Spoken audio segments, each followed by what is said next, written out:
mga igsoon. Lord, mga igsoon, we need to be with those who call on the Lord out of a pure heart.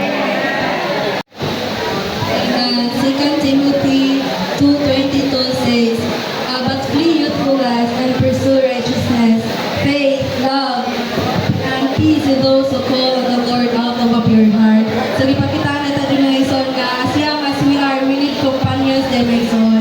For us to be preserved and dili ta ma-defile sa world na ison. So, makikupan na kita itong na ison na may tawag sa ngalan sa Ginoo out of pure heart ng ison. Amen. Praise the Lord. Na hindi sa mga bata kung pag-data mga igsoon, kailangan magpagamit ni data. Amen. Praise the Lord. Na mapariha ginunta ni Timothy na nagpagamit siya ni Kristo. Ikuha niya ang testimony ni Kristo mga igsoon.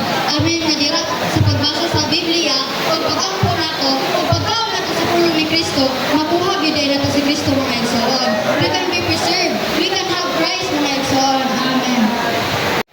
Memorizing in every age and generation, God has become the young people for the carrying out of His word. Both the Bible and church history show us that God wants you, the young people, memorizing paggamit kita ni Kristo mga igsoon.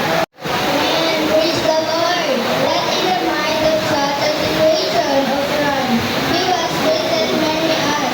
Many young people among who have not only been found by God, but also occupied by Him.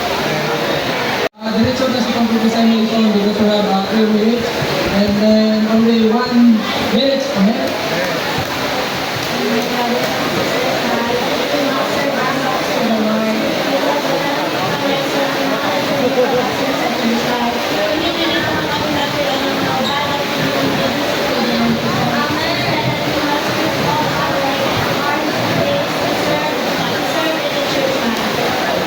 Ginoo nga ang Ginoo kanunay nagtawag nato mga batanon. Anong gitawag niya ang batanon aron mo carry out dahil siyang purpose dili sa yuta. Ingon nga mga batanon nga naminaw sa pagtawag sa Ginoo, mamili yuta ang pili yuta mo occupy dining mga butang sa kalibutan. Kapag gani masiparita mga igsoon, nagikinahanglan natay kumpanyon. Atong kumpanyon kada jud kanunay nagtawag sa ngalan sa Ginoo o kanunay nga naa diha sa Ginoo. Kay kung atong kumpanyon kanang mga tao nga naa sa gawas mga igsoon, dali kay ta kanang mapintal ikapay luoy nga dala nila.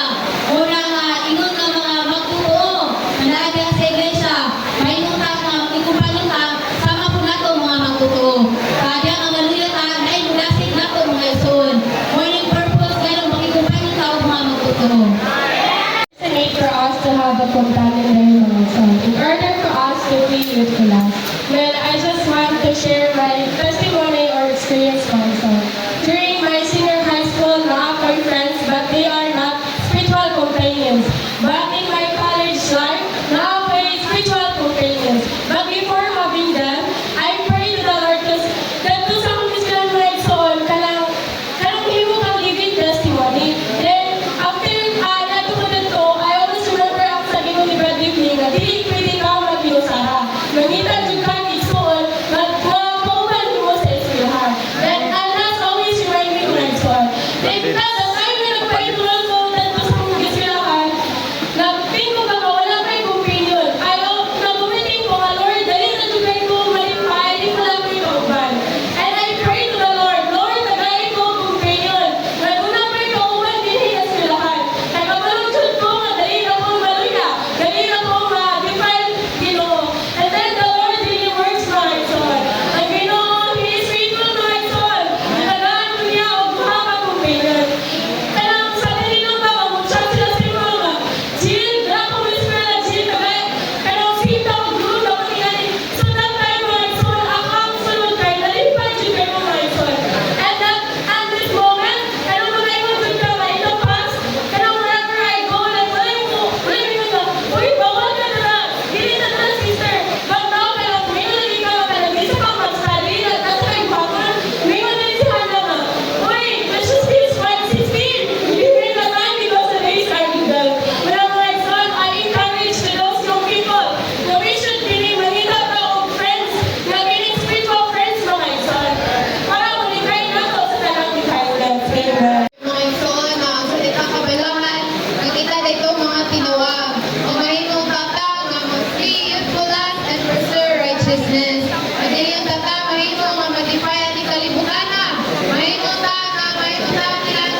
also, we young peoples, we need to learn to be youthful lost, and we need to pursue them. So, kay niingon siya diri sa 2 Timothy 2:22, but be youthful lost and righteousness, faith, love, peace with those who call on the name of the Lord. Read up your heart. We need to open our heart to the Lord.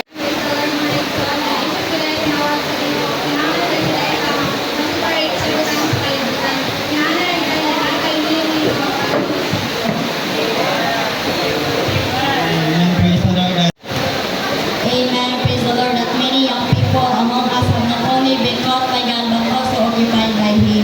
Amen. Praise the Lord that we should be those people who are more willing and ready to be occupied by God. And I really enjoyed in this message that here we can see that how it is important for us to be useful by Him. Amen. Praise the Lord that in order for us to be useful by Him, we need to read the Bible day by day. And also we should be like Timothy that he read the Bible when he was a young man. And yes, so it's important for us to have a companion to serve the Lord. So calling upon His name out of a pure heart. Amen. Amen. Praise the Lord. Now, how we really need to pursue Christ. As young as we are there, we need to consecrate ourselves to Him. Yeah, the more day nga we enjoy Christ, the more sa day nga sa mukha ni Satanas mga igsoon. That's why nga kana every time day nga ni sa mukha ni Satanas mga igsoon, there's a need for us to call the Lord Jesus, to call the name of the Lord out of your prayer heart mga igsoon. And then hilabihan sa natong Lord Jesus, hilabihan sa din natong kinahanglan to ang Son Companions. Kaya the more day nga mag-inusarat ang mga igsoon, the more sa diay nga kanang sa mukha ni Satanas mga igsoon.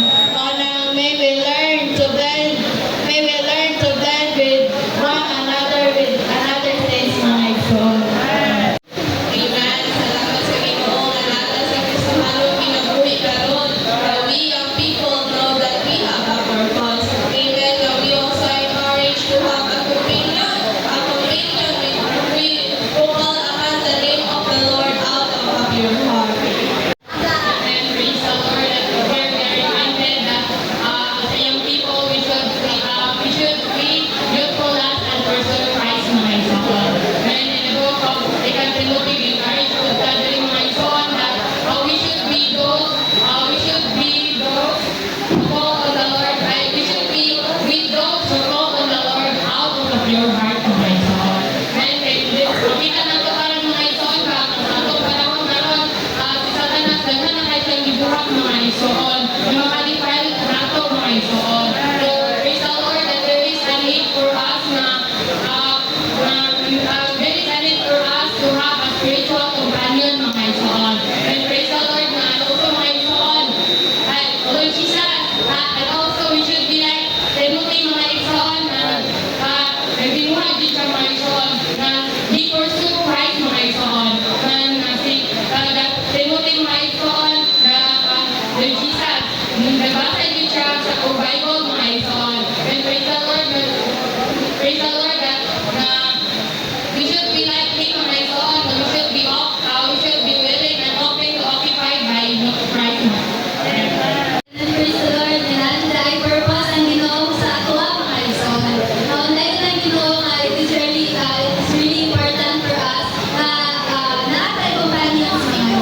No. David, mga igsoon, I call his name igsoon with a pure heart.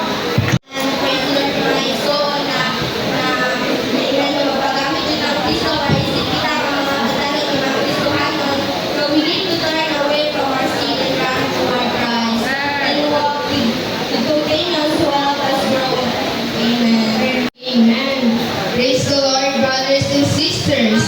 Amen. That God calls young people for His move, just like Daniel, Timothy, and the apostles. The enemy tries to occupy us with pleasure and worldly things, but the Lord wants to catch and use us. Like